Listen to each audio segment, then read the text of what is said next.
নমস্কার বন্ধুরা, আশা করি তোমরা সকলেই ভালো আছো। আর এই কনকনে শীতে কিন্তু আমাদের সবসময় পৌষ পার্বণ লেগেই আছে। তো আজ তোমাদের সাথে শেয়ার করছি কদমপুলি পিঠে। এটা খুবই সহজ পদ্ধতি, তো এইভাবে করলে যে কেউ করতে পারবে। তাহলে চলো দেখে নাও কী করে করব।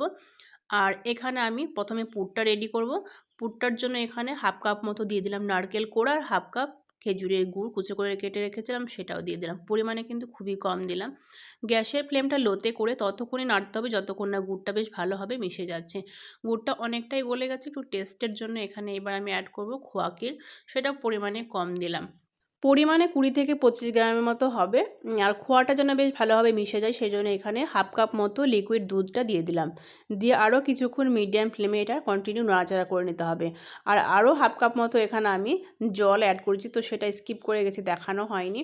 জলটা দিয়ে 3 মিনিট ফুটিয়ে নেওয়ার পরে শুকনো চালের গুঁড়ো দিয়ে দেবো 2 চামচ মতো। তো প্রথমে 1 চামচ দিয়ে একটু বেশ ভালোভাবে মিশিয়ে নেওয়ার পরে তারপরে আর 1 চামচ দেবো। একসাথে দিলে কিন্তু জমাট বেঁধে যাবে আর বেশ ভালোভাবে কিন্তু মিশবে না। তো 2 চামচ দেওয়ার পরে এইবার আর দেবো না।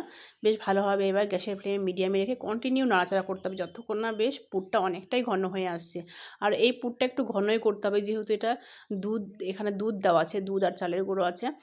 তো অনেকে কিন্তু এই পুরটা দেখবে গুড় আর নারকেল দিয়েই করে, তো আমি এখানে একটু অন্যরকমই করলাম। এটা খেতে বেশ ভালো লাগে।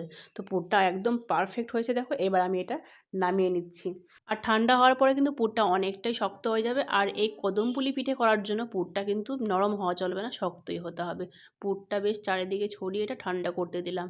এবার রেডি করব ডোটা। তো তার জন্য এখানে দিয়ে দেবো 1 কাপ মতো জল। জল দিয়ে গ্যাসের ফ্লেমটা এবার হাই করে দিয়েছি, আর দিয়ে দিচ্ছি হাফ চামচ মতো নুন। এবার এটা যতক্ষণ না ফুটছে ততক্ষণ গ্যাসের ফ্লেমটা হাই রাখতে হবে। জলটা ফুটে উঠেছে, এবার গ্যাসের ফ্লেমটা লোতে করে দিলাম। লোতে করে দিয়ে এবার আমি চাল গুঁড়ো দেবো অল্প অল্প করে। মোট এখানে আমি 1.5 কাপ চাল গুঁড়ো নিয়েছি, তো একসাথে পুরোটা দেবো না। মানে আমি দেখবো কতটা লাগছে, তো প্রথমে অল্প দিলাম। অল্প দিয়ে বেশ ভালোভাবে মেশাতে হবে, মানে একসাথে পুরো চাল গুঁড়োটা কিন্তু দেওয়া যাবে না। অল্প অল্প করে দিতে হবে আর কন্টিনিউ নাড়তে হবে। একসাথে চাল গুঁড়ো দিলে জমাট বেঁধে যাবে, বেশ ভালোভাবে মিশবে না। আর বেশ ভালোভাবে না মিশলে কিন্তু ডোটাও ভালো হবে না। ডোটা না ভালো হলে পিঠেটাও ভালো হবে না। তো অল্প অল্প করে দিতে হবে আর কন্টিনিউ নাড়তে হবে। আর গ্যাসের ফ্লেমটা লোতেই রাখতে হবে। হাই করে দিলে নিচে লেগে যাবে আর ডোটা কিন্তু পারফেক্ট হবে না। প্রথমে জলটা ফুটিয়ে নিয়ে একদম গ্যাসের ফ্লেমটা লোতে করে দিয়ে চাল গুঁড়োটা দেবে, দেখবে তোমাদের ডোটাও কিন্তু একদম পারফেক্ট হবে। আর এই যে আমি যেটা করছি ডোটা, তো এটা কিন্তু এই চাল গুঁড়োটা কিন্তু বাজারি শুকনো চাল গুঁড়ো দিয়েই করছি। তো অনেকটাই কিন্তু দেখো হয়ে এসছে, তবে আরেকটু নরম আছে এখানে। আর 1-2 মিনিট নাড়াচাড়া করলে একদম পারফেক্ট হবে। তো আর 2 মিনিট নাড়াচাড়া করে নিলাম। এইবার কিন্তু দেখো একদম পারফেক্ট হয়ে গেছে, হাতে লাগছে না। এবার এটাকে আমি নামিয়ে নেব। আর এই পর্যায়ে কিন্তু নামাতে হবে, হালকা একটু নরম থাকবে। তো নামানোর পরে ঠান্ডা হলে অনেকটাই আরেকটু শক্ত হয়ে যাবে। আর যে বললাম 1.5 কাপ মতো চাল গুঁড়ো নিয়েছিলাম, তো আমার এখানে কিন্তু পুরো 1 কাপ চাল গুঁড়ো লেগেছে। এবার ডোটাকে বেশ ভালোভাবে হাত দিয়ে একটু ময়াম করে নিতে হবে। তোমরা চাইলে হাতে একটু তেল লাগিয়ে নিতে পারো, আমি এমনি এটাকে বেশ ভালোভাবে ময়াম করে নিলাম। একদম পারফেক্ট স্মুথ ডো তৈরি হয়ে গেছে। এবার একটা শুকনো সাদা কাপড় ভিজিয়ে জলটা নিংড়ে এটা ঢেকে রাখলাম। আর এই ঢেকে রাখলে কিন্তু ওপর থেকে শুকিয়ে যাবে না, ডোটা কিন্তু বেশ ভালো থাকবে। 4 চামচ মতো বাসমতি চাল নিয়েছি। এটা 1 ঘন্টা মতো ভিজিয়ে রেখেছিলাম। তোমরা চাইলে এটা আধ ঘন্টাও রাখতে পারো। তারপর এটা জল ঝরিয়ে একটা স্ট্রেনারের মধ্যে জল ঝরিয়ে রেখেছিলাম। মানে আমি এখানে একটা ছাঁকনির সাহায্যে জল ঝরিয়ে নিয়েছিলাম। তাহলে ওখানে ছাঁকনিতে রেখে দিলে কী হবে, বেশ ভালোভাবে জলটা ঝরে যাবে। আর একটু শুকনো শুকনো করে নিতে হবে। বেশি কিন্তু শুকনো নয়, হালকা একটু ভেজা ভাব থাকতেই পারে, সেটার কোনো অসুবিধে নেই। তো এইবার যে ডোটা তৈরি করে রেখেছিলাম, সেইখান থেকে ছোট ছোট লেচি কেটে নেব। আর এই লেচিটাকে আমি বলছি খুব ছোট কিন্তু লেচিটা করবে না, তাহলে পুরটা ভরলে কি হবে, লেচিটা কিন্তু যখন মানে পুরটা ভরে যখন বন্ধ করব তখন কিন্তু বেরিয়ে যাবে পুরগুলো।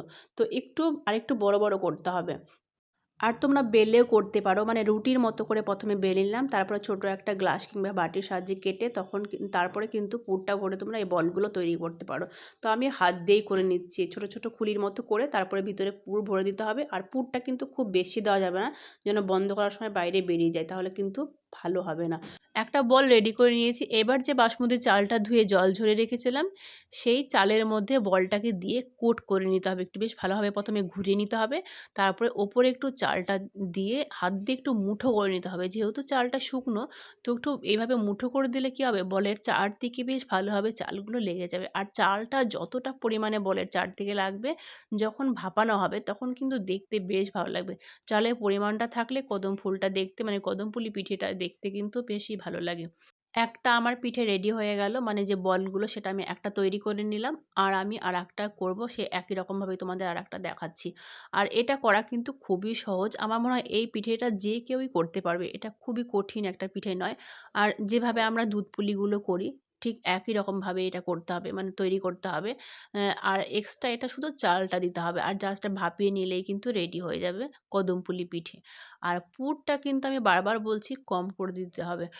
দেখো, আর হাত দিয়ে একটু মুড়ে দিলেই কিন্তু রেডি। দুধ পুলির তো একটু ডিজাইন করার ব্যাপার থাকে, এটা কিন্তু তাও নয়। জাস্ট একটু পুরটা ভরে একটা বল তৈরি করে নিলেই হবে। আর তারপরে চালের মধ্যে দিয়ে বেশ ভালোভাবে কোট করে নিতে হবে। বলটা কিন্তু দেখো বেশ কিন্তু বড় হয়েছে। আর কদম ফুলটাও দেখতে কিন্তু দারুণ লাগবে। আর খুব বেশি ছোট হলেও কদম ফুলটা ভালো লাগে না, খুব বেশি বড় হলেও ভালো লাগবে না। তো একটা মিডিয়াম সাইজের তো করতেই হবে। চারদিকে বেশ ভালোভাবে কোট করে নিলাম চালটা দিয়ে। এবার একই রকমভাবে আমি বাদবাকি সবগুলো করে তোমাদের দেখাচ্ছি। খুবই সহজ এটা। আর এটা করতে কিন্তু বেশি মজা লাগছে। তো সবগুলো আমি কদম ফুলের যে বলটা প্রথমে সবগুলোই করে নিলাম। এবার এটাকে ভাপিয়ে নেব। তো ভাপিয়ে নেওয়ার জন্য তোমরা এখানে যে কোনো কিছুর মধ্যে ভাপাতে পারো। তো আমি এরকম একটা জালি থালা নিলাম, মানে এই ছিদ্র থালাগুলো। তোমরা যদি তোমাদের ঘরে যদি মোমো মেকার থাকে তো সেটাতেও করতে পারো। তো এর মধ্যে আমি এখানে তেলটা ব্রাশ করে নেব। এখানে আমি রিফাইন অয়েল দিচ্ছি। তেলটা ব্রাশ করে নিলে কী হবে, যে যখন ভাপাবো তখন এর মধ্যে লেগে যাবে না। এবার এই স্ট্রেনারের মধ্যে একটা একটা করে আমি বলগুলো দিচ্ছি। আর একটার সাথে আরেকটার দূরত্বটা একটু বেশি রাখতে হবে। কারণ যখন এই চালগুলো ফুলে যাবে তখন কিন্তু একটার গায়ে আরেকটা লেগে যাবে, আর ভালো হবে না দেখতে। তো অনেকটাই ফাঁকা ফাঁকা করে দিতে হবে। তো আমি এখানে দেখো অনেকটাই ফাঁকা ফাঁকা করে দিচ্ছি। মোট আমি ৮টা দিয়ে দিলাম, যেহেতু আমার স্ট্রেনারটা অনেকটাই বড়। আর এদিকে আমি জল ফুটতে দিয়েছি। জলটা বেশ ভালোভাবে ফুটিয়ে নিতে হবে। তারপরে গ্যাসের ফ্লেমটা লো টু মিডিয়ামে রেখে স্ট্রেনারটা এবার বসিয়ে দিলাম। এবার এটা ঢেকে আমি ১৫ মিনিট মতো ভাপিয়ে নেব। এখানে একটা জিনিস দিতে ভুলে গেছি, যে পাত্রে আমি জল ফোটাচ্ছি কড়াইয়ে, তো সেখানে আমি এক টুকরো লেবু দিয়ে দিলাম। কোনো পাত্রে যখন জল ফোটানো হবে তো দেখবে একটা দাগ থেকে যায়। তো এই লেবুর টুকরোটা দিলে কিন্তু সেই দাগটা থাকবে না। ১৫ মিনিট পরে ঢাকনাটা খুলে দেখছি, কি দারুণ হয়েছে দেখো! মনে হচ্ছে একদম পুরো অরিজিনাল কদম ফুল, জাস্ট কালারটাই শুধু অন্যরকম। আর কদমপুলি পিঠেটা দেখতে ভালো লাগার জন্য ওপরে তোমরা চাইলে ফুড কালার ব্যবহার করতে পারো। যদি ফুড কালার দাও তাহলে ৫ থেকে ১০ মিনিট ভাপিয়ে নেওয়ার পরে ওপরে প্রত্যেকটা পিঠের ওপরে অল্প অল্প করে কালার দিয়ে তারপরে আবার ৫ মিনিট ভাপিয়ে নিলেই কিন্তু রেডি হয়ে যাবে। তো আমি এখানে কোনো রকম ফুড কালার ব্যবহার করব না, সেই জন্য প্লেটের মধ্যে সবগুলো পিঠে নামিয়ে নিলাম। নামিয়ে নেওয়ার পরে এবার যেহেতু কদম ফুল দেখতে একটু বেশ ভালো লাগে, তো আমি এখানে গুড় ব্যবহার করছি। খেজুরের গুড়টা, মানে যে ঝোলা গুড়টা সেটাই দিয়ে দিচ্ছি।